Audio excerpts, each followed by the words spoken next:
నితీష్ కుమార్ ఆధ్వర్యంలోని మంత్రివర్గం నేడు చివరిసారిగా భేటీ అయ్యింది. సీఎం నితీష్ కుమార్ ఆధ్వర్యంలో జరిగిన ఈ సమావేశంలో అసెంబ్లీ రద్దు తీర్మానం ఆమోదించనున్నట్లు తెలుస్తుంది.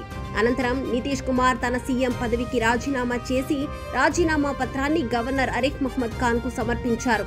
అయితే బీహార్లో ఎన్డీఏ కూటమి ఘన విజయం సాధించిన విషయం తెలిసిందే. మొత్తం 243 స్థానాలకు గాను ఎన్డీఏ కూటమి 202 సీట్లను గెలుచుకుంది. ఎన్డీఏ గెలిచిన 202 స్థానాల్లో బీజేపీ 89, జేడీయూ 85, ఎల్జేపీ 19, హెచ్ఏఎం 5, ఆర్ఎల్ఎస్పీ 4 స్థానాలను తమ ఖాతాలో వేసుకున్నాయి. ఈ భారీ విజయంతో బీహార్లో మరోసారి ఎన్డీఏ కూటమి ప్రభుత్వం ఏర్పాట్లు చేయడానికి సిద్ధమైంది. దీంతో నితీష్ కుమార్ 10వసారి ముఖ్యమంత్రిగా బాధ్యతలు స్వీకరించడానికి మార్గం సుగమమైంది. కొత్త ప్రభుత్వం ఈ నెల 20న ప్రమాణ స్వీకారం చేయనుంది. సీఎంగా నితీష్ కుమార్తో పాటు పలువురు మంత్రులు కూడా ప్రమాణం చేయనున్నారు.